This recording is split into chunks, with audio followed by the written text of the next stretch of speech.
जिसकी वजह से मुझे पीछे तक दिख नहीं रहा है। तो आप एक बार चेक करके बताइए पूरा स्टेडियम खाली पड़ा है क्या?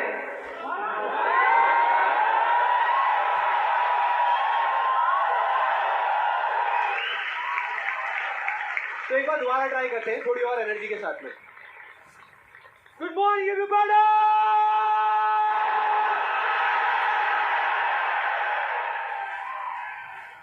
अब कुछ मजा आया। अब लग रहा है कि इस सेशन का नाम अनस्टॉपेबल है।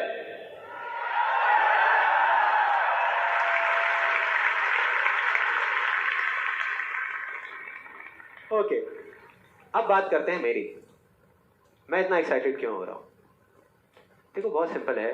अपने हर सेशन से पहले 15 से 20 मिनट के लिए मैं अपनी आंखें बंद कर लेता हूं।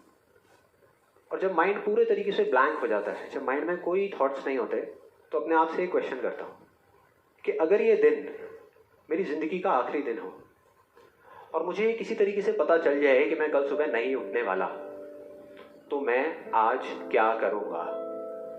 ये मेरा क्वेश्चन होता है। और उसके सिर्फ 2 ऑप्शन होते हैं मेरे पास में, 2 जवाब होते हैं और मैं दूसरे ऑप्शन को चुनता हूं। पहला ऑप्शन कि कल जो होने वाला है उसको सोच सोच करके मैं रोता रहूं और परेशान हो जाऊं। दूसरा ऑप्शन कि जो मेरे पास कुछ घंटे बचे हुए हैं ना, उसमें कुछ ऐसा कर जाऊं, कुछ भी, कि जानने के बावजूद भी कि मैं कल सुबह नहीं उठने वाला, फिर भी आज रात को चैन से सो सकूं, बढ़िया नींद आए।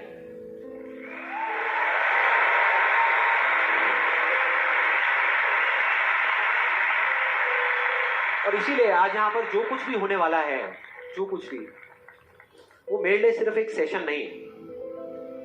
जैसे जैसे सेशन आगे बढ़ेगा आपको समझ आएगा मैं बोल क्या रहा हूं। जैसे जैसे अब मैं आपको बताता हूं कि इस सेशन की शुरुआत कहां से हुई, कि मुझे इंस्पिरेशन कहां से मिली ये सेशन करने की। आज से 3 महीने पहले मेरे नाम से एक कुरियर आया ऑफिस में और उस एनवेलप पे लिखा हुआ था the first life changing seminar of Sandeep Maheshwari. तो जब मैंने उसको देखा तो मुझे लगा किसी ने मजाक किया है, क्योंकि मुझे अच्छे तरीके से याद था कि जो मेरा फर्स्ट लाइफ चेंजिंग सेमिनार हुआ था वहां पे सिर्फ 20-25 लोग बैठे हुए थे एक छोटे से कमरे में और किसी के हाथ में कोई कैमरा नहीं था। तो मेरे को लगा कि ऐसे ही किसी ने वो किया, लेकिन फिर पता नहीं मेरे मन में क्या आया, मैंने उस वीडियो को प्ले कर दिया। और जैसे ही मैंने वो वीडियो देखनी शुरू करी तो मेरे तोते उड़ गए। मैंने कहा यार, मतलब था मैं ही स्क्रीन के ऊपर, लेकिन लग मुझे ऐसा रहा था जैसे मैं किसी और को देख रहा हूं।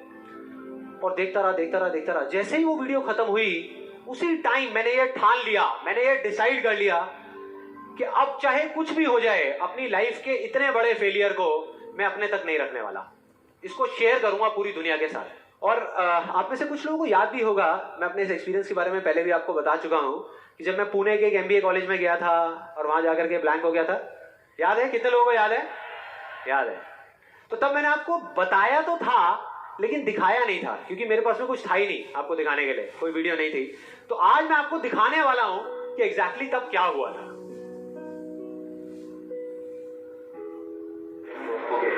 Good afternoon, everybody.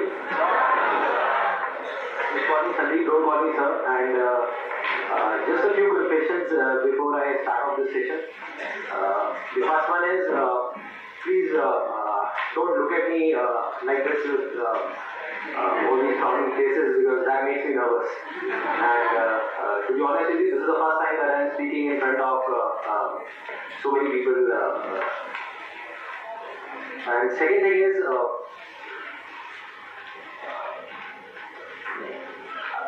I will be not talking about the theory part of it. I'll actually focus more on the practical side of how I did whatever I did. Okay, the second confession, which I forgot, that is, to be honest with you, I can speak in English, but the problem is, you may understand what I'm talking about, but I won't be able to understand what I am talking about. So it's better if I talk in Hindi. Then, coming on to the point directly, the secret of what I feel is of my success. I started my career, I think, at the age of 13, and okay, so I'll come on in week, so. I'm sorry. Yeah, so.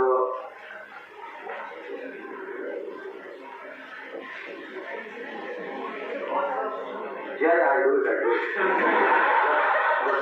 Images बाजार start कर सकता हूँ तो ये भी कर सकता हूँ, so I think it's not that big a deal.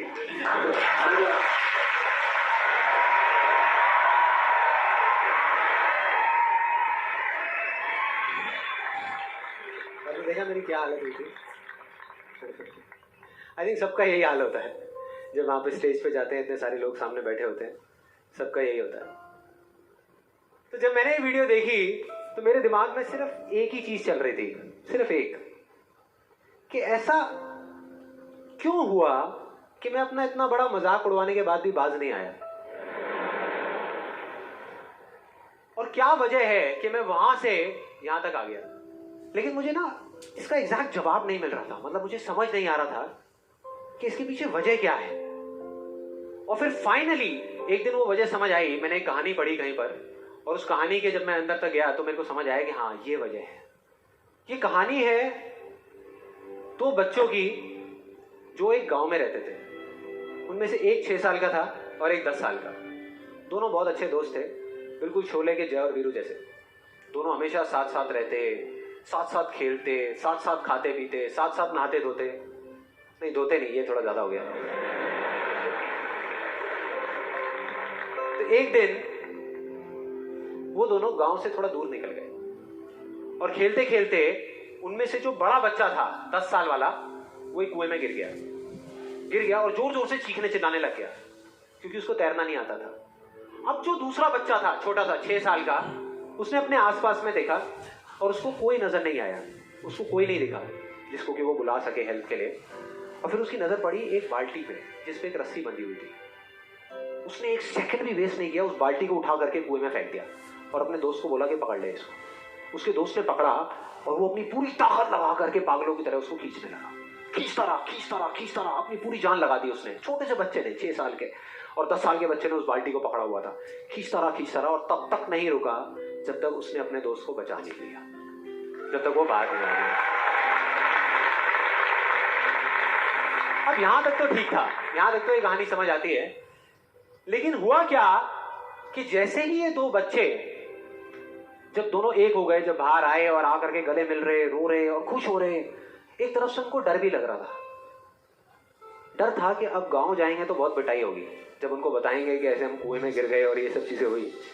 लेकिन मजे की बात, ऐसा कुछ भी नहीं हुआ। वो जब गांव गए और जा करके उन्होंने अपने घर वालों को बताया, बाकी गांव वालों को बताया, तो किसी ने विश्वास नहीं किया, पूरे गांव वालों ने। और वो अपनी जगह बिल्कुल ठीक थे, क्योंकि उस बच्चे में इतनी ताकत भी नहीं थी कि वो बाल्टी पानी से भरी हुई वो उठा सके। तो इतने बड़े बच्चे को इतनी ऊपर खींचना तो बहुत दूर की बात है।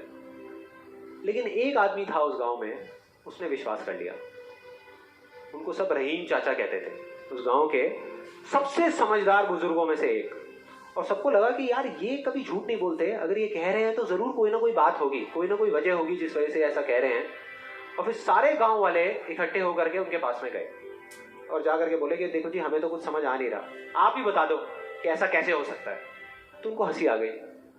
वो बोले कि यार इसमें मैं क्या बताऊं, वो बच्चा बता तो रहा है उसने कैसे किया। बाल्टी को उठा करके कुएं में फेंका, उसके दोस्त ने बाल्टी को पकड़ा, उसने रस्सी को खींचा और अपने दोस्त को बचा लिया। तो आपको पता तो है उसने कैसे किया, बच्चा बता तो रहा है, इसमें मैं क्या बताऊं। तो सारे गांव वाले उनकी शक्ल देख रहे। फिर कुछ देर बाद वो बोले कि सवाल ये नहीं है कि वो छोटा सा बच्चा ये कैसे कर पाया, सवाल ये है कि वो ये क्यों कर पाया, कि उसके अंदर इतनी ताकत कहां से आई। और बोले इसका सिर्फ एक जवाब है, सिर्फ एक, कि जिस वक्त उस बच्चे ने ये किया, उस टाइम पे उस जगह पर दूर दूर तक कोई नहीं था उस बच्चे को ये बताने वाला कि तू ये नहीं कर सकता।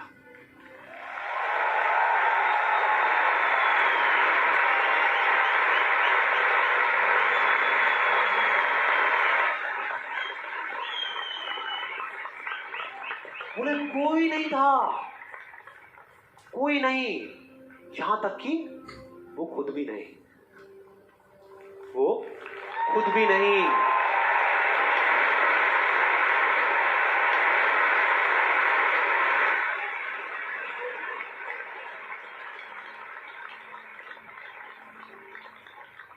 अब मैं आप लोगों से पूछता हूं कि अगर कुछ ऐसा हो जाए, अगर आपको भी उस बच्चे की तरह किसी की आवाज सुनाई ना दे जो आवाजें आपको रोकती है, ना किसी और की ना अपनी, तो क्या होगा?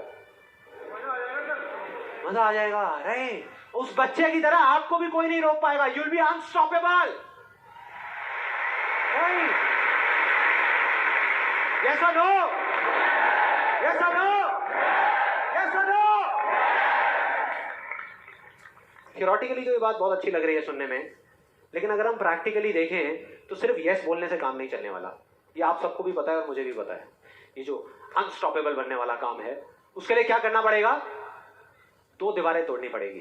2 दीवारें। पहली बनी है दूसरों की आवाज की, कि आपके ऊपर दूसरों की आवाजों का असर होना बंद हो जाए, और दूसरी आपकी खुद की आवाज।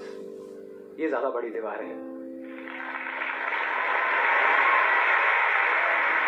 तो देखते हैं कि इस पहली दीवार को कैसे तोड़ना है।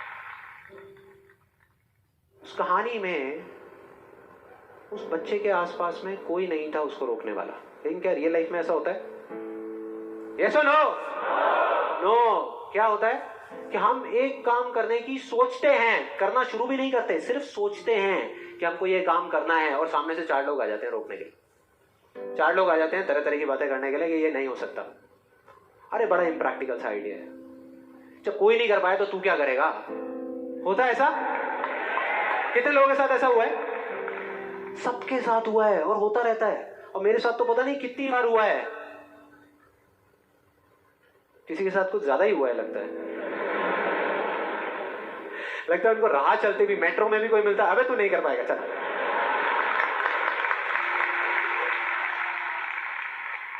तो अब सवाल ये उठता है कि ऐसे में हम क्या करें?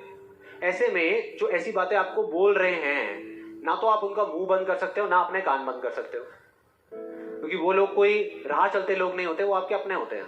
आपके अपने फ्रेंड्स हैं, रिलेटिव्स हैं, आपके घर में हैं, आपके ऑफिस में हैं।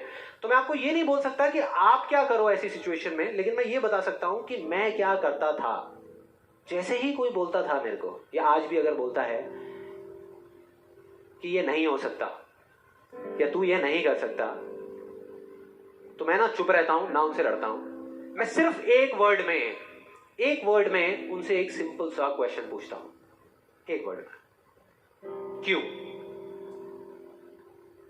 क्यों नहीं कर सकता? क्यों नहीं हो सकता? और जैसे ही मैं ये करता हूं उसके बाद बहुत मजा आता है। आप कभी करके देखना, बहुत मजा आएगा। 90% लोग ऐसे मिलेंगे आपको जिनके पास में इस क्यों का जवाब ही नहीं होगा। जवाब ही नहीं होगा। नहीं, वो सोच में पड़ जाते हैं। जैसे मैं पूछता हूं ना क्यों, हाँ क्या क्यों, ये कैसा सवाल है?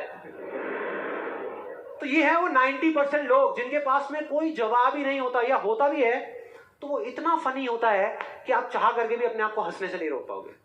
जैसे एक बार मेरे साथ हुआ था, जब मैं करीबन आई थिंक 18 साल का था और मैंने नया फोटोग्राफी का कोर्स किया था। तो हमारे घर में एक छोटा सा फंक्शन चल रहा था, और वहां पर मैं अपनी मदर के साथ और फादर के साथ में खड़ा हुआ कुछ बातें कर रहा था। इतनी देर में एक सामने से आंटी आई और आकर के बोली, संदीप। हाँ जी आंटी। बेटे क्या नया चक्कर चल रहा है तेरा आजकल? मैं डर गया। मैं मन ही मन सोच रहा, मैंने कहा इनको कैसे पता लगा मेरे नए अफेयर के बारे में? और ही चला गया। फिर मैंने उनको देखा और डरते डरते उनसे मैंने कहा कि भाई आंटी जी क्या मतलब, मैं कुछ समझा नहीं, कौन सा चक्कर, क्या कौन सा? तो आंटी ने बोला, कहते क्यों तू ये फोटोग्राफी नहीं कर रहा आजकल? ये फोटोग्राफी का कोर्स नहीं किया तूने? तो उन्होंने बोला, मेरी थोड़ी सी जान में जान आई। मैंने कहा अच्छा, फोटोग्राफी की बात हो रही थी। फिर उन्होंने बोला, बेटा अगर तू बुरा ना माने तो एक बात कहूं।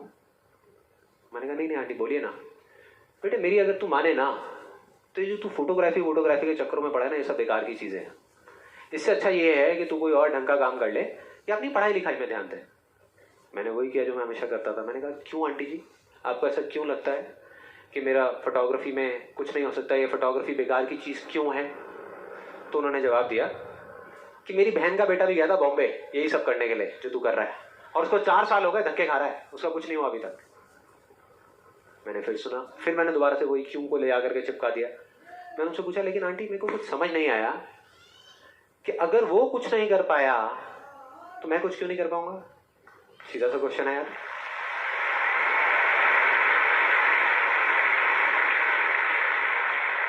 तो थोड़ी सी इरिटेट हो गई, लेकिन उसके बाद जो उन्होंने बोला उस दिन मेरा कम से कम 10 किलो खून बढ़ गया होगा हंसते हंसते। उन्होंने गुस्से से मेरे से पूछा, कहते तेरे कितने % आए थे 12th में?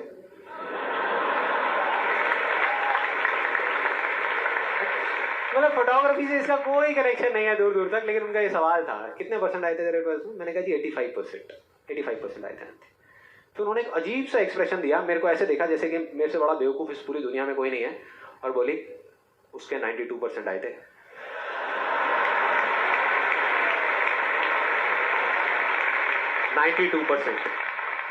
अब बोल। मैं कहा क्या बोलूं, अब बोलने को आपने छोड़ा के है। क्या कोई है जो ऐसी बातों को सीरियसली ले सकता है? नो, यस और नो? नो, ले ही नहीं सकते। अब बचे 10% लोग जिनके पास में जवाब होता है, एक जेन्युइन वजह होती है। मतलब वो आपको सिर्फ ये नहीं बोलते कि आप नहीं कर सकते, वो आपको बताते हैं कि वो ऐसा क्यों बोल रहे हैं। तो मुझे जब भी कोई ऐसा मिलता है तो मैं उनके पास में जाकर के शांति से बैठता हूं, उनकी सारी बात को समझता हूं, फिर अकेले में जाकर के उस प्रॉब्लम का सॉल्यूशन निकाल लेता हूं और अपने पूरे दिल से उस इंसान को थैंक्स करता हूं। क्योंकि इनडायरेक्टली ऐसे लोग हमको हेल्प करते हैं आगे बढ़ने में। लेकिन इसका मतलब ये नहीं है कि उन 10% लोगों की बातों को मैं ज्यादा सीरियसली लेता हूं, या अगर मेरे को उसका जवाब नहीं मिलता तो मैं रुक जाता हूं। क्योंकि जवाब नहीं है इसका मतलब ये नहीं कि हम चलना बंद करते हैं। फॉर एग्जाम्पल, अगर हम अपने घर से ये सोच करके निकले हैं कि जब सारी लाइट्स ग्रीन हो जाएंगी तब मैं अपने घर से निकलूंगा, तो निकल पाएंगे कभी? कोई भी ऐसा कुछ आपको बोलता है आकर के कि आप ये नहीं कर सकते, तो समझ लेना कि वो बोल तो आपको रहा है, लेकिन उसका इशारा आपकी तरफ नहीं है। वो बस इतना सा कहना चाहता है क्योंकि मैं इस काम को नहीं कर सकता।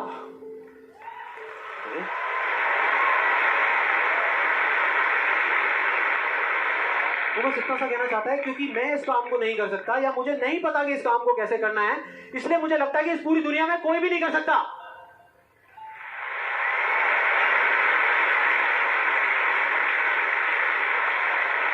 आप इसे कितने लोगों ने कहावत सुनी है कि किसी पे जुल्म करना पाप है, लेकिन जुल्म सहना उससे भी बड़ा पाप है? कितने लोगों ने सुनी है? ऑलमोस्ट सबने सुनी है। बिल्कुल इसी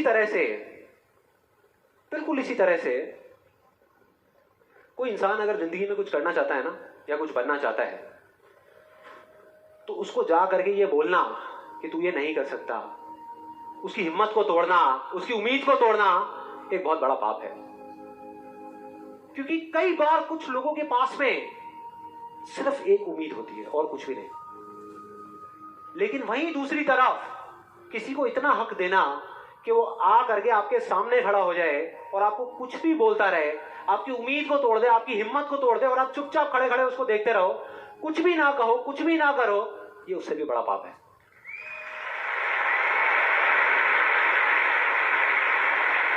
मतलब सिंपल है, ना हमें चुप रहना है, ना किसी से लड़ना है, सिर्फ सवाल करना है क्यों, और फिर देखो उनके कैसे पत्ते खुलते हैं, फिर मजा आएगा।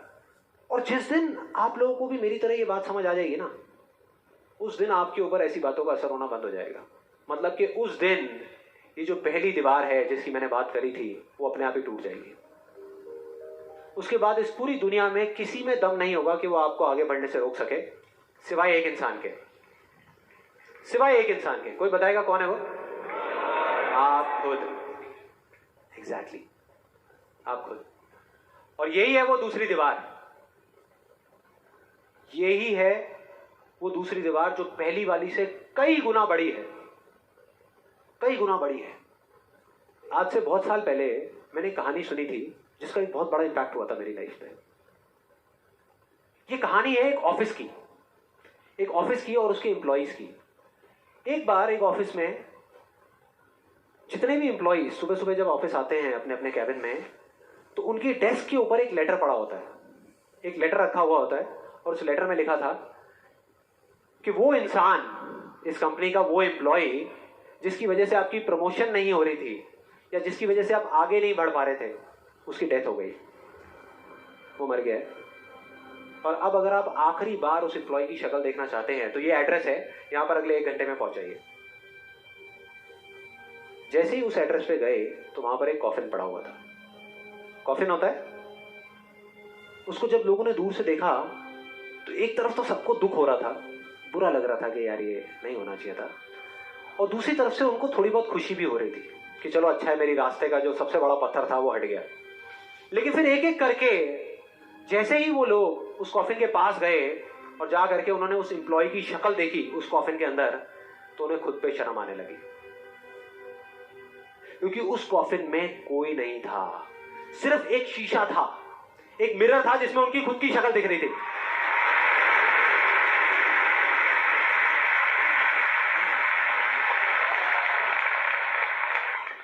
हम सब भी तो यही करते हैं अपनी लाइफ में कि सारा ब्लेम उठा करके किसी सिचुएशन पे डाल दिया, किसी और इंसान पे डाल दिया, सब जगह डाल दिया सिवाय एक इंसान के, खुद पे।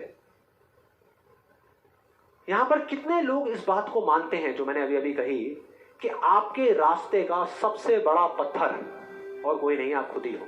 कितने लोग मानते हैं? सब लोग मानते हैं। लेकिन एक चीज और है यहां पर बहुत मजेदार, कि कोई भी इंसान, कोई भी, चाहे वो आप हो, चाहे मैं हूं, चाहे कोई भी है, वो जान करके अपने रास्ते का पत्थर क्यों बनेगा? अपना ही नुकसान क्यों करेगा? अपना ही दुश्मन क्यों बनेगा? फॉर एग्जाम्पल, अगर अभी मैं यहां पर थोड़ी सी लकड़ियां इकट्ठी करके आग लगा दूं और आप लोगों से रिक्वेस्ट करूं कि यार प्लीज मेरी खातिर 5 मिनट के लिए आ करके इस आग में जल जाओ, 5 मिनट के लिए, कुछ नहीं होगा, मैं गारंटी दे रहा हूं, आपको बिल्कुल भी दर्द नहीं होगा, बहुत मजा आएगा। कितने लोग तैयार हैं यहां पर आने के लिए? कितने लोग तैयार हैं? हाँ, जो 1-2 लोग हाथ ऊपर उठा रहे हैं ना, उनको लग रहा है कि मैं भुट्टा सेकने की बात कर रहा हूं। भाई साहब, आपको सेकने की बात हो रही है साथ में। कोई नहीं आएगा, कोई नहीं आएगा। क्यों? क्योंकि कोई भी इंसान हो, वो जानबूझ करके अपना नुकसान कभी नहीं करेगा, कभी भी नहीं करेगा। तो ये सवाल मेरे को पिछले कई महीनों से तंग कर रहा था, अंदर ही अंदर खा रहा था कि क्या फर्क होता है उन लोगों में जो जाने अनजाने अपने खुद के सबसे अच्छे दोस्त होते हैं और उनमें जो जाने अनजाने खुद के ही सबसे बड़े दुश्मन होते हैं। और फाइनली पिछले महीने मेरे को जवाब मिल गया, सब कुछ समझ आ गया कि क्या फर्क है। मैं रोज की तरह अपने घर के पास वाले एक पार्क में वॉक कर रहा था और एकदम से ही बहुत तेज बारिश शुरू हो गई, बारिश होने लगी एकदम तेज। तो मैंने इमीडिएटली अपने हाथ ऐसे रखे ताकि मेरे चश्मे पे पानी ना आए और जा करके सीधा एक शेड के नीचे चला गया। उसके कुछ सेकंड्स के अंदर अंदर उस शेड के नीचे और भी बहुत सारे लोग इकट्ठे हो गए। लोग तरह तरह की बातें कर रहे थे, मैं अपने आसपास में सुन रहा था। लेकिन मैंने एक चीज नोट करी कि ज्यादातर लोग, उनका ध्यान बारिश की तरफ नहीं था, बारिश की वजह से होने वाली जो प्रॉब्लम्स थी उसकी तरफ था। जैसे मेरे यहाँ पे थोड़ा सा आगे जाकर के 2 लड़के खड़े हुए थे, वो आपस में बात कर रहे थे कि भाई आज ट्रैफिक का बड़ा बुरा हाल होने वाला है, बारिश इतनी तेज हो रही है। तो वो इस तरीके की बातें कर रहे हैं। एक वहाँ पे अंकल जी थे पीछे, वाइफ को बोल रहे थे कि भाई मैंने तेरे को पहले ही कहा था कि छाता रख ले, छाता रख ले, अब देख मैं ऑफिस के लिए लेट हो जाऊंगा। तो इस तरह की बातें हो रही थी, तरह तरह की। तभी मैंने एकदम से देखा कि सामने से, मतलब मैं यहाँ खड़ा हुआ था, मेरे यहाँ पे एक लड़का खड़ा हुआ था, मुझे अभी भी एग्जैक्ट याद है। वो लड़का इनफैक्ट वो काफ़ी बड़ा कैरेक्टर था, बहुत सीरियस, मतलब बहुत टेंशन में था वो। हुआ क्या था, उसकी जेब में एक नोट पड़ा हुआ था जो गीला हो गया था, 20 रुपए का। तो उसको हिला हिला करके सुखाई जा रहा है, उसको फूंक मार रहा है और ये सब चीज़ें। तो मैं पहले, मेरा ध्यान उसकी तरफ था, फिर मैंने जैसे ही उधर देखा तो उधर से एक आदमी आ रहा था शेड की तरफ। उसका भी एक हाथ ऐसे था,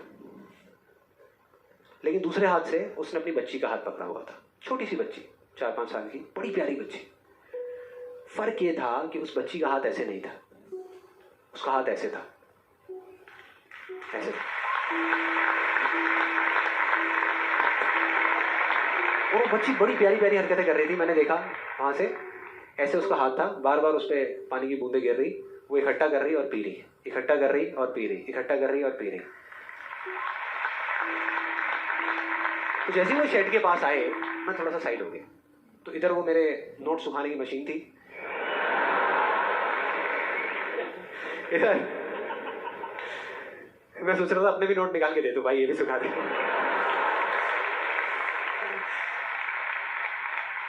इधर वो बच्ची खड़ी हुई थी, वो छोटी सी प्यारी सी, और मेरा फिर पूरा ध्यान उस बच्ची की तरफ ही था, इतनी इतनी प्यारी बच्ची। और इधर उसके पापा अपने मोबाइल पे कुछ काम कर रहे थे। वो बच्ची को अभी भी चैन नहीं आया, शेड के नीचे आ गई, लेकिन अभी भी बार बार अपना हाथ बाहर निकाल के, एक हाथ से पापा को पकड़ा हुआ डर रही, दूसरे हाथ से बाहर निकाल के बार बार पानी भर रही और पी रही, कभी पानी भर रही अपने मुंह पे फेंक रही। थोड़ी देर बाद पता नहीं उसके मन में क्या आया, उसने अपने पापा से पूछा कि पापा ये बारिश रोज क्यों नहीं होती? बड़ा अजीब सा क्वेश्चन था। उसके पापा ने कहा, वो अपने मोबाइल पे लगे हुए थे, हाँ बेटा होगी होगी, रोज होगी रोज होगी रोज होगी। वो बच्ची फिर अपने खेल में लग गई। फिर थोड़ी देर बाद पता नहीं क्यों उसने दोबारा से पूछा अपने पापा से, बताओ ना पापा रोज क्यों नहीं होती? इस बार उसको कोई जवाब नहीं मिला, लेकिन मुझे मिल गया। मुझे सब कुछ समझ आ गया कि क्या वो वजह है, क्या फर्क होता है उन लोगों में जो खुद के सबसे अच्छे दोस्त होते हैं और खुद के सबसे अच्छे दुश्मन होते हैं। क्या फर्क है उन दोनों लोगों में? देखो बहुत सिंपल है। जब बारिश होती है आसमान से, हम सबके ऊपर होती है, क्या एक जैसे होती है या अलग अलग तरीके से होती है? एक जैसे होती है, कोई पार्शियलिटी नहीं करती। आप अमीर हो, गरीब हो, काले हो, गोरे हो, बच्चे हो, बड़े हो, कोई फर्क करती है क्या बारिश? नहीं करती, सब पे एक जैसी होती है। बिल्कुल उसी तरह से वो शक्ति, वो एनर्जी जिससे पूरी दुनिया चल रही है, जिससे अभी अगर आप अभी फील करने की कोशिश करो, आपकी सांसें चल रही है, मेरी सांसें चल रही है। जिस शक्ति में इतनी ताकत है कि अगर वो चाहे तो एक सेकंड में नहीं लगेगा, इस पूरी दुनिया को खत्म कर सकती है, और एक सेकंड के 1 करोड़वें हिस्से में इस दुनिया को दोबारा से बना भी सकती है। उसको आप साइंटिफिकली चाहे एनर्जी का नाम दे दो, चाहे स्पिरिचुअली भगवान कहो, आत्मा कहो, परमात्मा कहो, कुछ भी कहते रहो, उससे कोई फर्क नहीं पड़ता। और बिल्कुल उस बारिश की तरह उस शक्ति की भी बारिश हम सब पर होती रहती है, उस एनर्जी की भी बारिश होती रहती है, और सब पर एक जैसे होती है। फिर चाहे आप अमिताभ बच्चन हो, बिल गेट्स हो, कोई भी हो, कोई फर्क नहीं पड़ता। आप स्टेज पे खड़े हो या वहां बैठे हो, कोई फर्क नहीं पड़ता। तो फर्क क्या है? देखो बहुत सिंपल है, वही फर्क जो उस बारिश में था, जो मैंने नोट किया उस बच्ची के बीच में और औरों के बीच में। कुछ लोगों का हाथ ऐसे होता है और कुछ का ऐसे होता है। यही फर्क।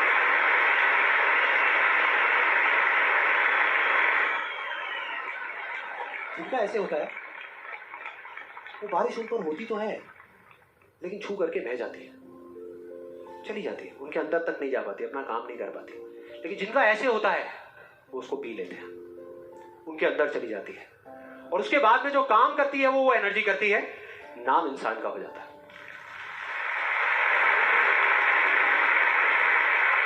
नाम हो जाता है कि वो कर रहा है, वो कर रहा है, वो कर रहा है। अरे कौन कर रहा है? वही एनर्जी पीछे से काम कर रही है। हम क्या कर सकते हैं? अगर मैं आपको कहूं कि हमारी बॉडी के जितने भी फंक्शंस हैं, उसमें से 99% फंक्शन से ज्यादा ऐसे हैं, डाइजेशन से लेकर के, ब्रीथिंग से लेकर के, ये सारी चीजें जो हम कंट्रोल नहीं करते, जो हमारे कंट्रोल में है ही नहीं। 1% चीजें हम कंट्रोल करते हैं और 100% क्रेडिट ले जाते हैं। और अब मजे की बात पता है क्या है? सबसे मजेदार बात कि यहां पर हम जितने भी लोग बैठे हुए हैं ना, हम सबको पता है कि अगर हमारे हाथ अभी ऐसे हैं तो ऐसे कैसे लाने हैं, क्योंकि बचपन में हम सबके बाय डिफॉल्ट हाथ ऐसे ही थे, सबके। फिर धीरे धीरे कुछ लोगों के यहां चले गए, कुछ के यहीं रह गए। जिनके यहां रह गए उनको हम सक्सेसफुल बोलते हैं, जिनके यहां चले गए उनको हम फेलियर्स बोलते हैं, अलग अलग फील्ड्स में। तो कोई बताएगा कि ऐसा क्या था जो बचपन में हम एक दिन में हजारों बार करते थे और अब हजारों दिनों में एक बार भी नहीं करते? याद करो वो बच्ची क्या कर रही थी उस पार्क में, बार बार क्या कर रही थी? एग्जैक्टली क्वेश्चन पूछ रही थी, मतलब के सवाल कर रही थी। Let's give a big hand for her.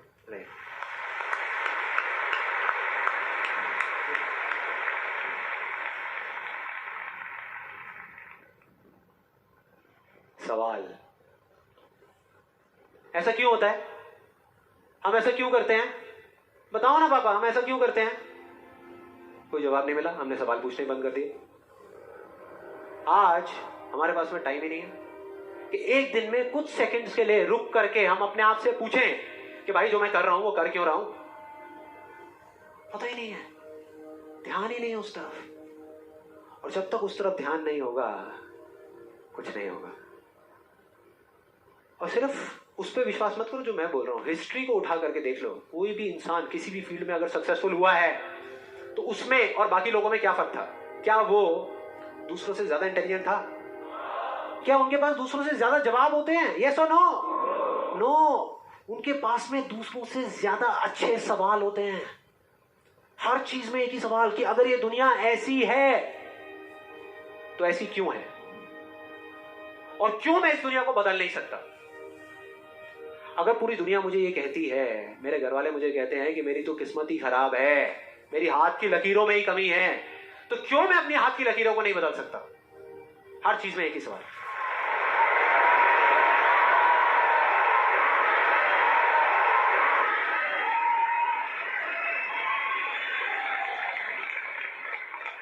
और दूसरी तरफ किसी फेलियर के पास चले जाओ, उनके पास आपको सिर्फ जवाब मिलेंगे, सवाल एक भी नहीं।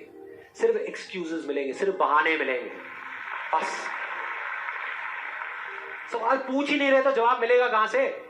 कहां से मिलेगा? मिल ही नहीं सकता।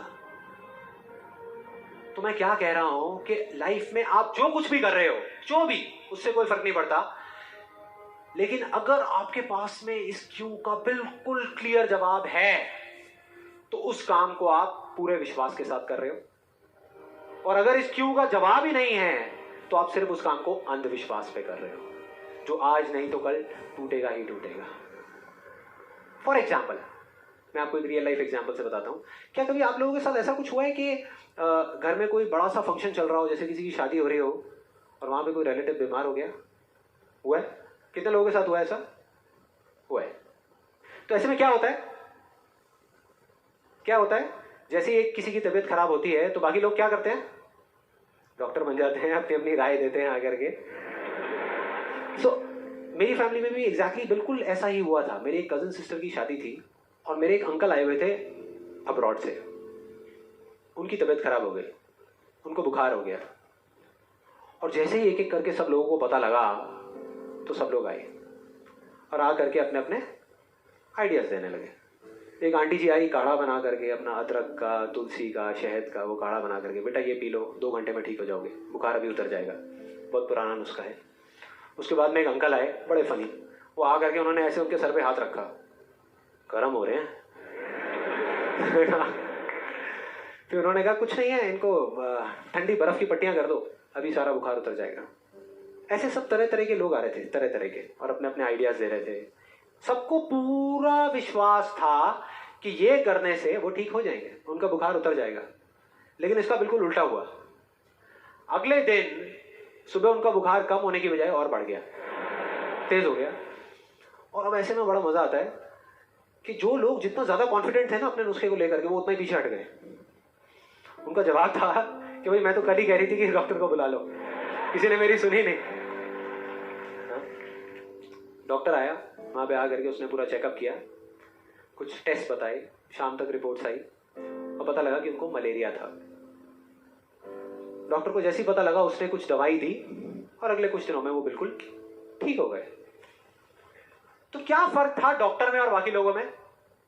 डॉक्टर ने कुछ भी करने से पहले, मतलब कि अपना इलाज शुरू करने से पहले, कोई भी नुस्खा बताने से पहले ये पता लगाया कि उनको बुखार क्यों हुआ, और बाकी किसी ने ये पता लगाना जरूरी ही नहीं समझा कि उनको बुखार हुआ क्यों। डॉक्टर को पता था कि उस बीमारी का कॉज क्या है, उसकी जड़ क्या है, उसकी वजह क्या है, और इस वजह से उसको पूरा विश्वास था कि मैं ये दवाई दूंगा और वो ठीक हो जाएंगे।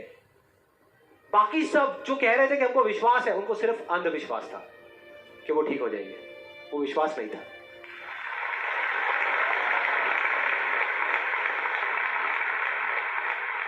इन दोनों के बीच में ना इतना एक बिल्कुल पतली सी लाइन का फर्क होता है, विश्वास में और अंधविश्वास में, जिस वजह से बहुत बार हम अपने अंधविश्वास को विश्वास का नाम दे देते हैं। और इसका आज की डेट में सबसे बड़ा एग्जाम्पल, सबसे बड़ा, वो है लॉ ऑफ अट्रैक्शन। सुना है? यहां पे कितने लोगों ने सुना है लॉ ऑफ अट्रैक्शन के बारे में? ऑलमोस्ट सबने सुना है। अब ये बहुत मजेदार है, लॉ ऑफ अट्रैक्शन। मुझे बहुत लोग मिल चुके हैं, मतलब काफी लोग मिले हैं जो आकर के मुझसे पूछते हैं कि भाई आपके हिसाब से आपको क्या लगता है कि लॉ ऑफ अट्रैक्शन काम करता है या नहीं करता? तो मेरा सिंपल सा जवाब होता है कि अगर आप मेरा जवाब चाहते हो तो जवाब है हाँ, कि ये काम करता है। साइंटिफिकली जिसको बोलते हैं law of cause and effect, और स्पिरिचुअली जिसको बोलते हैं लॉ ऑफ कर्मा, ये उसके ऊपर बेस्ड है। तो इसमें कोई शक नहीं है कि ये काम करता है, लेकिन वैसे नहीं जैसे कि कुछ लोग अपनी बुक्स के थ्रू और वीडियोस के थ्रू इसके बारे में बता रहे हैं, वैसे नहीं। आप में से कितने लोगों ने वीडियो देखी है? बहुत सारे लोगों ने देखी है, तो आप शायद समझ जाएंगे। बाकी लोगों के लिए मैं थोड़ी एक्टिंग करके दिखाता हूँ, अपना वो थोड़ा फिरंगी स्टाइल में, वो जो डबिंग करके बोलते हैं ना, ये बिल्कुल एक अलादीन के चिराग जैसा है।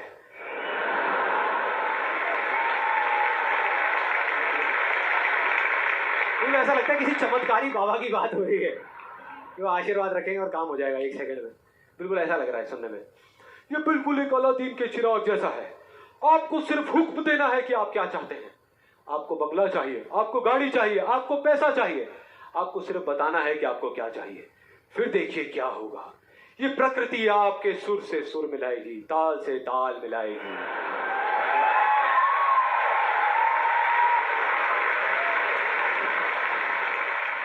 और उसके बाद बड़ा मजा आता है। एक बंदा आता है वहां पे उस वीडियो में, वो आकर के कहता है, अच्छा इतना आसान है, तो मैं 3 लड़कियों के साथ डेट पे जाना चाहता हूं। 3 लड़कियों के साथ। और उसको बोलते हैं, उसको जवाब मिलता है उस लॉ ऑफ अट्रैक्शन वाले लोगों से, आपको कुछ भी नहीं करना, आपको सिर्फ एक पेंटिंग बनानी है। अपनी एक पेंटिंग बनाइए जिसमें आप बैठे हैं और साथ में 3 लड़कियां बैठी है, और फिर देखिए क्या होता है। वो बंदा पेंटिंग बनाता है। उसके कुछ दिन बाद किसी चमत्कार की वजह से वो लड़का एक पार्क में बैठा होता है, उसके आसपास में 3 लड़कियां बैठी होती हैं, और उसमें से एक लड़की उसको अंगूर खिला रही होती है।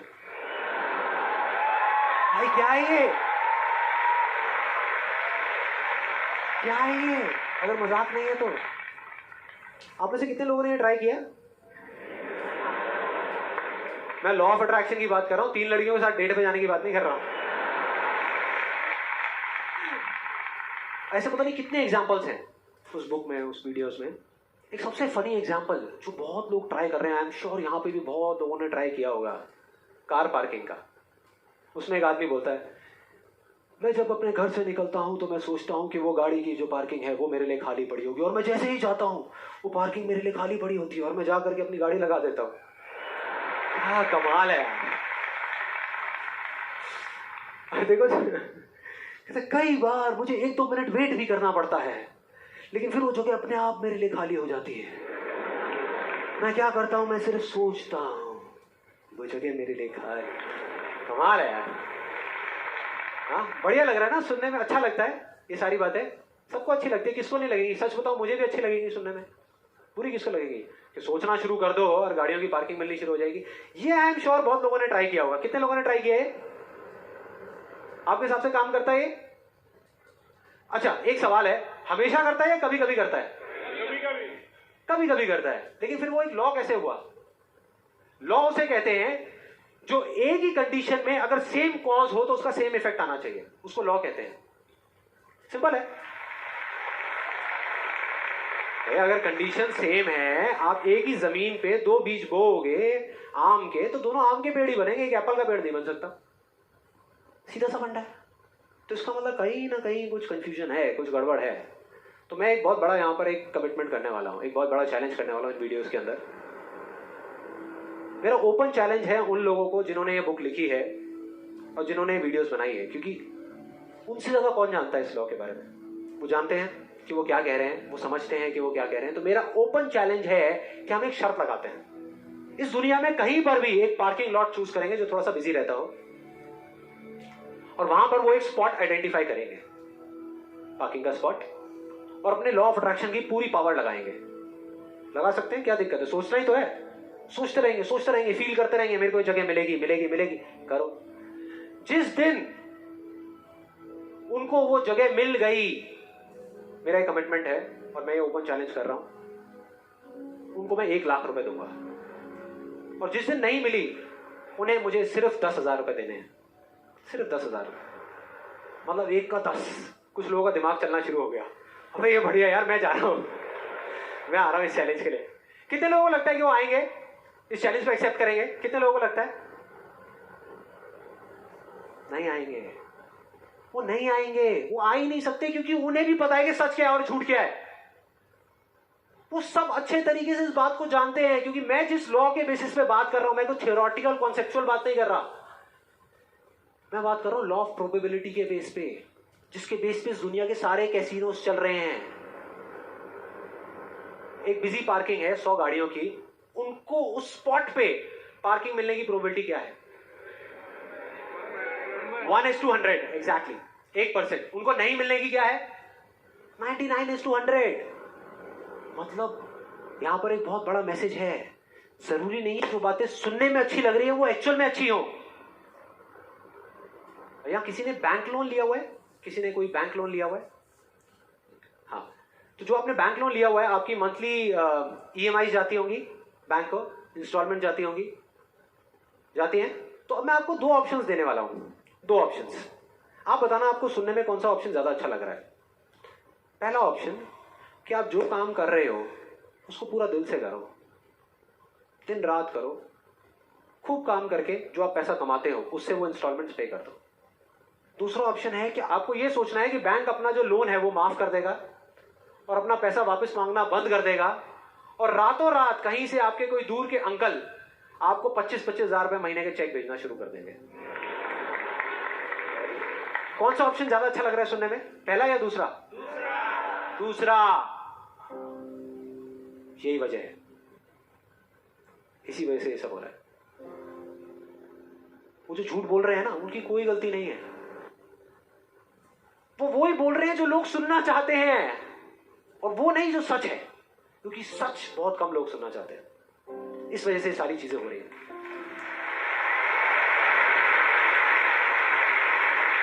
और मैं इस सेशन का आपको एक फाइनल एग्जांपल देने वाला हूं, जिसके बाद में अभी आपके मन में जितने भी डाउट चल रहे होंगे ना, वो सारे धीरे धीरे क्लियर हो जाएंगे। ये एग्जांपल है 2 लड़कों का, 2 लड़कों का जिनकी एज है 18 साल, और दोनों का एक ही डिजायर है कि मेरे को एक BMW गाड़ी चाहिए। दोनों का यही है, और अगले 10 साल के अंदर अंदर चाहिए। बस तरीका थोड़ा सा अलग अलग है। जो पहला लड़का है उसने क्या किया, अपना एक गोल सेट किया। उसने एक अपनी डायरी में लिख दिया, पोस्टर्स ला करके उस गाड़ी के अपने घर में लगा दिए जगह जगह पर। 24 घंटे उस गाड़ी के बारे में सोचने लग गया कि ये गाड़ी मुझे चाहिए चाहिए चाहिए। रोज रात को बैठ करके फील करता कि मेरे को गाड़ी मिल गई है, आवाजें निकालता, जू जू जू ये वो, और करते करते ब्रेक मार रहा है, ये कर रहा है, वो कर रहा है। एक्चुअल में नहीं मिली है, इमेजिन कर रहा है, फील करने की कोशिश कर रहा है, उस गाड़ी को एक्सपीरियंस करने की कोशिश कर रहा है, क्योंकि ऐसा बहुत बुक्स में लिखा हुआ है।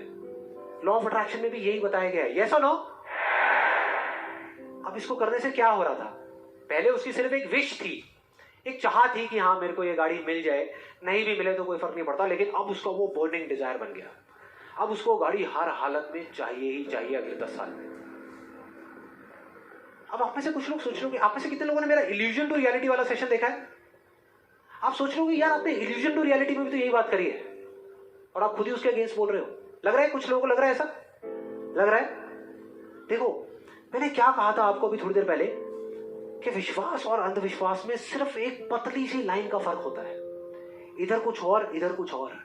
अगर आप ध्यान से मेरी जितनी भी वीडियोस देखोगे, आज तक मैंने जो कुछ भी कहा उसको देखोगे, तो मैंने किस चीज के बारे में बात करी है? किसी चीज को हासिल करने के बारे में, गाड़ियों के बारे में, पैसे के बारे में, बंगले के बारे में, या किसी काम पे फोकस करने के बारे में?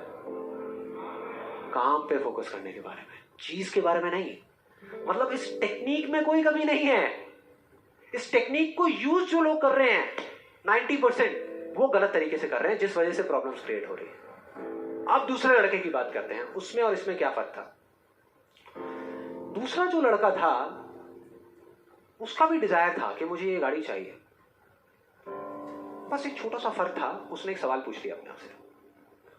उसने एक सवाल पूछ लिया अपने आप से कि मुझे ये गाड़ी क्यों चाहिए, क्यों चाहिए। अब ये काम ना बड़ा बोरिंग लगता है सुनने में कि यार क्यों चाहिए, ये सोचने की क्या जरूरत है, सीधा गाड़ी लो ना, शॉर्टकट, फटाफट। लेकिन नहीं, उसने ऐसा नहीं किया, उसने गलती नहीं करी, उसने पूछ लिया। और जब हम सवाल पूछते हैं तो क्या होता है?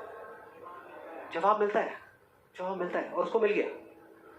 जवाब ये था कि मैं ये गाड़ी इसलिए चाहता हूं क्योंकि मैं अपने फ्रेंड्स को, अपने रिलेटिव्स को, इस पूरी दुनिया को ये प्रूव करना चाहता हूं कि मैं भी सक्सेसफुल हो सकता हूं।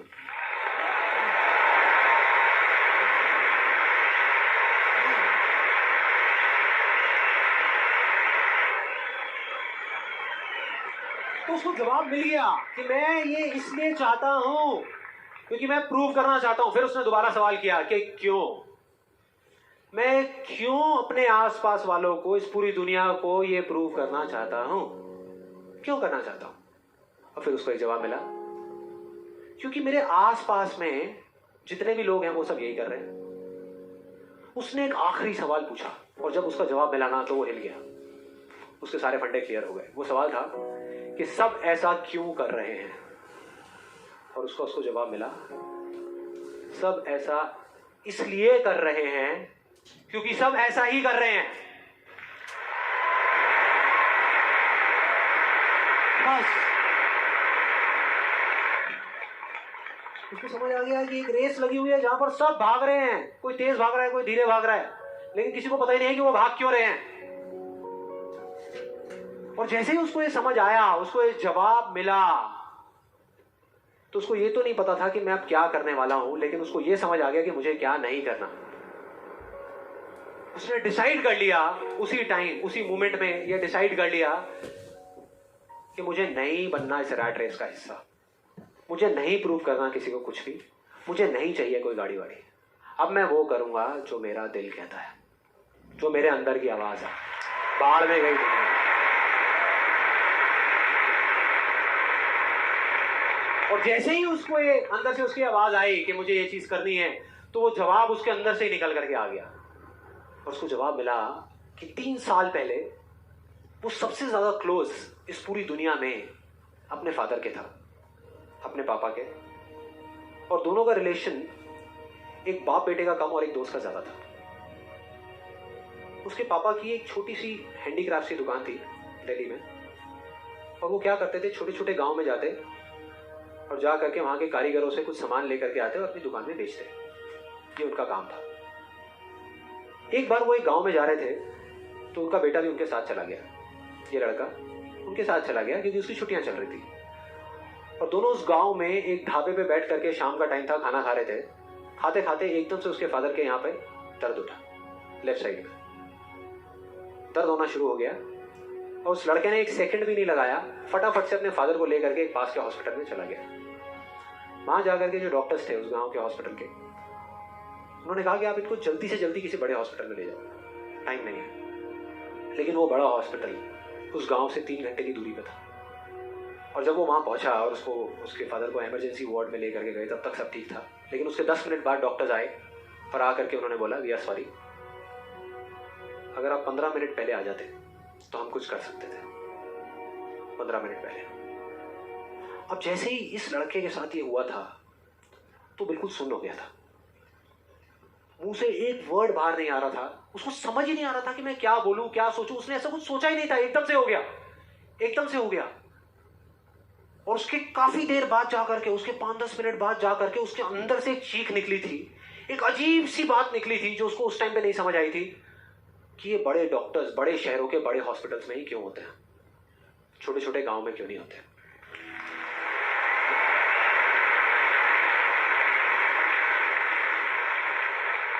उस टाइम उसको नहीं समझ आया, आज समझ आ गया। उसको समझ आ गया कि मेरे साथ ऐसा क्यों हुआ था, जिससे कि मैं एक डॉक्टर बनूं और जा करके छोटे छोटे हॉस्पिटल्स में काम करूं, ना कि एक गाड़ी खरीदूं।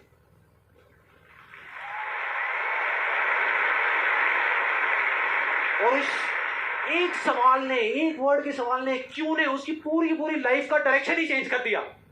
जहां एक तरफ उससे एक दिन में 1 घंटा भी पढ़ाई नहीं होती थी, अब वो दिन में 12-12 घंटे पढ़ने लगा। उसके कुछ साल बाद वो एक हार्ट सर्जन बन गया और जा करके कुछ बड़े हॉस्पिटल्स में बड़े डॉक्टर्स को असिस्ट करने के बाद में छोटे छोटे गांव में चला गया। ये थी उस दूसरे लड़के की कहानी।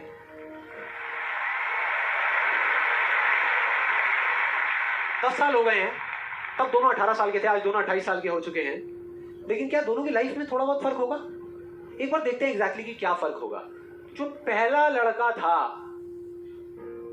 उसने इस लॉ को पूरे विश्वास के साथ प्रैक्टिस किया, लॉ ऑफ अट्रैक्शन को पूरे विश्वास के साथ कि ये काम करता है, करेगा करेगा, इतने लोग बोल रहे हैं, गलत थोड़ी होंगे, पूरी दुनिया बोल रही है कि ये काम करता है। उसने किया, लेकिन फ्यूचर किसी के हाथ में नहीं है ना, उसको नहीं मिला, उसको वो गाड़ी नहीं मिली। क्या होगा उसके साथ में? क्या होगा? खुश रहेगा? टूट जाएगा, पागल हो जाएगा, बिखर जाएगा, समझ ही नहीं आएगा कि हो क्या रहा है मेरे साथ में। ये है एक सिचुएशन। दूसरी सिचुएशन कि उसको BMW गाड़ी नहीं मिली लेकिन होंडा सिटी मिल गई। अब क्या होगा? खुश रहेगा? रह ही नहीं सकता, रह ही नहीं सकता, क्योंकि ये गोल सेटिंग करके और ये सब करके उसने अपने डिजायर को बढ़ा लिया, अपने अंधविश्वास को इतना बढ़ा लिया कि अब उसको वो ही गाड़ी चाहिए और किसी गाड़ी से उसका काम ही नहीं चलने वाला। जबकि अगर दूसरे एंगल से देखा जाए तो एक 28 साल के लड़के के लिए जो मिडिल क्लास बैकग्राउंड से बिलोंग करता है, अपने पैसों की होंडा सिटी गाड़ी खरीदना भी बहुत बड़ी बात होती है, बहुत बड़ी बात होती है। अब तीसरी सिचुएशन ये बहुत इंटरेस्टिंग है। मान लो 10 साल में एक चमत्कार हुआ है, उसने कई तरह के काम करे और उसको BMW गाड़ी मिल गई। अब क्या होगा? खुश रहेगा? सेटिस्फाइड हो जाएगा अपनी लाइफ से, बैठ जाएगा आराम से, हाँ मिल गई, यही तो चाहिए था, मिल गया, हो गया काम, लाइफ बढ़िया हो जाएगी उसकी। उसका लालच और बढ़ जाएगा, उसका अंधविश्वास और बढ़ जाएगा। वो कहेगा कि अगर इस लॉ ऑफ अट्रैक्शन को प्रैक्टिस करके मुझे 10 साल में ये गाड़ी मिल सकती है तो अगले 5 साल में कितना बड़ा घर क्यों नहीं मिल सकता? यस और नो? मतलब कि उसको सब कुछ मिल चुका होगा लेकिन वो उसको छोड़ करके फ्यूचर के अंदर किसी और चीज को पकड़ लेगा। सब कुछ होने के बाद भी वो फ्यूचर में जिएगा और उसकी हालत बिल्कुल एक ऐसे खरगोश की जैसी हो जाएगी जिसके सर के सामने किसी ने डंडा लगा करके गाजर को टांग दिया। इमेजिन करो कैसा होगा वो खरगोश, जो उस गाजर को देख तो सकता है, बिल्कुल उसकी आंखों के सामने है, उसको खाने के लिए भाग भी सकता है लेकिन कभी खा नहीं सकता। मरते दम तक सिर्फ भाग सकता है, खा नहीं सकता,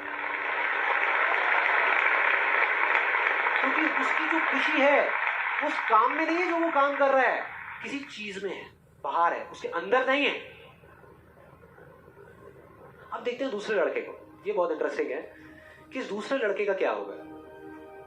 10 साल हो गए, वो छोटे छोटे गांव में जा करके अपना काम कर रहा है। और पहली सिचुएशन, उसको गाड़ी नहीं मिली, BMW गाड़ी उसको चाहिए थी 10 साल पहले लेकिन आज नहीं मिली, तो क्या होगा? क्या होगा? खुश रहेगा। उसकी खुशी किसी गाड़ी में नहीं है, किसी चीज में नहीं है, उसके काम में है। कल जो मिलने वाला है उसमें नहीं है, आज जो वो कर रहा है उसमें है।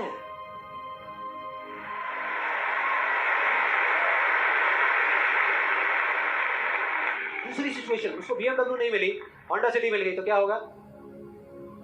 तो भी खुश रहेगा, बहुत खुश रहेगा, एब्सोल्युटली। तो उसने मांगी नहीं थी, फिर उसको मिल गई, बहुत खुश रहेगा। उसको BMW मिल गई तो क्या होगा? खुश रहेगा। लेकिन इस वजह से नहीं कि उसको ये गाड़ी मिल गई, इस वजह से क्योंकि वो जो काम कर रहा है उसमें उसको खुशी मिल रही है। और एक सबसे बड़ा फर्क पता है क्या है यहाँ पर इन दोनों के अंदर? सबसे बड़ा फर्क अगर आप ध्यान से देखोगे, ये जो दूसरा लड़का है, अगर इसको गाड़ी मिल गई, जो डॉक्टर है, और छिन गई 1 साल बाद, तो क्या होगा? तब भी खुश रहेगा। लेकिन जो पहला है उसका क्या होगा? अरे वो सिर्फ डर में जिएगा, वो सिर्फ डर में जिएगा। जो है उसको खोने का डर, जो मैं चाहता हूं उसके ना मिलने का डर, 24 घंटे सिर्फ डर।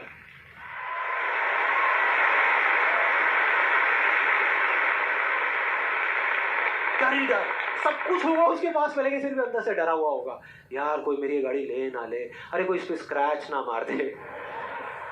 स्क्रैच के पीछे मैं सुन रहा हूं आजकल मर्डर्स हो रहे हैं, तूने मेरी गाड़ी पे स्क्रैच कैसे मार दिया, ले ढाड़, खत्म। क्या हो रहा है भाई? क्या हो रहा है? किस वजह से हो रहा है? उसकी जड़ क्या है? यही है जिसकी मैं बात कर रहा हूं अभी, यही है। अभी तक मैंने जो कुछ भी कहा है उसको एक लाइन में अगर इन दो के बीच का फर्क आपको बताऊं तो वो ये है, पहला आदमी बोल रहा है कि इस चीज को पाने के लिए मैं कोई भी काम करने को तैयार हूं, और दूसरा बोल रहा है इस काम को करने के लिए, ये जो मैं अभी कर रहा हूं, मैं अपनी कोई भी चीज गंवाने को तैयार हूं।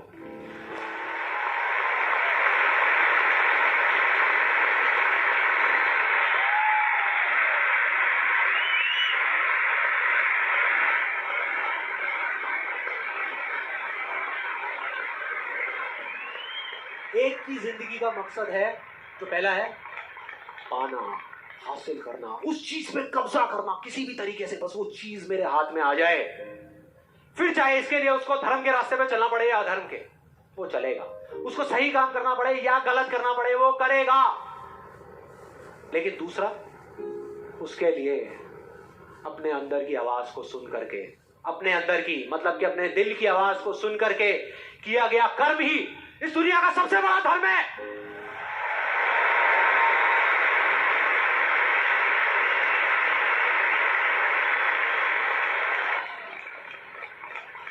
बस यही एक मकसद है उसकी जिंदगी का, अंदर की आवाज को सुनते जाओ, चलते जाओ, सुनते जाओ, चलते जाओ, जो होगा देखा जाएगा।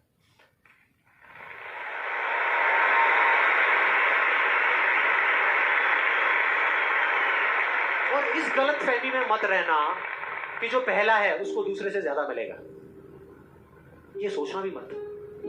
जो पहला है ना, उसको चाहे कितना भी मिल जाए, कितनी भी चीजें मिल जाए, कितना भी कुछ हो उसके पास में, लेकिन उसमें और एक भिखारी में कोई फर्क नहीं है, कोई फर्क नहीं है।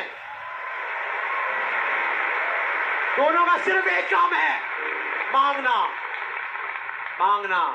तो अगर उसको मिला भी, पहले वाले को अगर मिला भी, तो बस इतना ही मिलेगा जितना वो मांग सकता है या जहां तक वो सोच सकता है, उससे ज्यादा नहीं मिल सकता। लेकिन जो दूसरा है, उसको जिस दिन मिलना शुरू होगा ना, बिना कुछ मांगे, बिना मांगे, वो इतना होगा, इतना होगा जितना वो खुद तो क्या इस पूरी दुनिया में कोई सपने में भी नहीं सोच सकता, सपने में भी नहीं सोच सकता।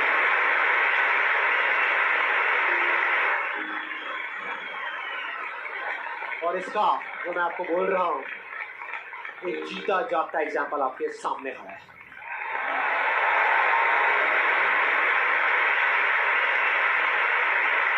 और जिस दिन आपने भी मेरी तरह इस रास्ते पे चलना शुरू कर दिया, तो वो दिन दूर नहीं है जब आपके पास सब कुछ होगा, आपके आस पास में जो आपको चाहिए उससे बहुत ज्यादा होगा, सब कुछ होगा, लेकिन फिर भी अपना कुछ भी खोने का डर नहीं होगा। चला जाए, चला जाए, चला जाए, ये जाए, वो जाए, कुछ भी जाए, कोई डर नहीं है। और ये डर नाम की दीमक है ना, जो लोगों की आंखों में दिखती है, जो अंदर ही अंदर लोगों को खोखला कर रही है, वो आपके अंदर जाना तो दूर, आपको छू भी नहीं पाएगी, छू भी नहीं पाएगी। You will be fearless। ना जीने का लालच, ना मरने का डर। जो करोगे यहां से करोगे।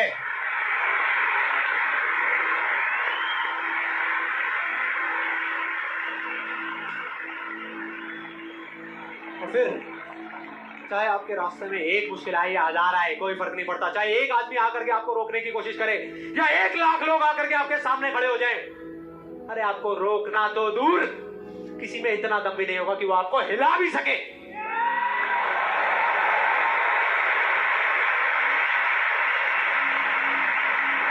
क्योंकि उस दिन आप पर खुद उसका हाथ होगा।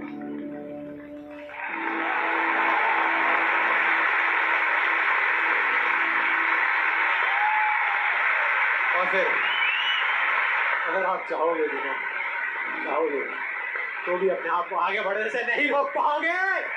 You will be unstoppable! You will be unstoppable!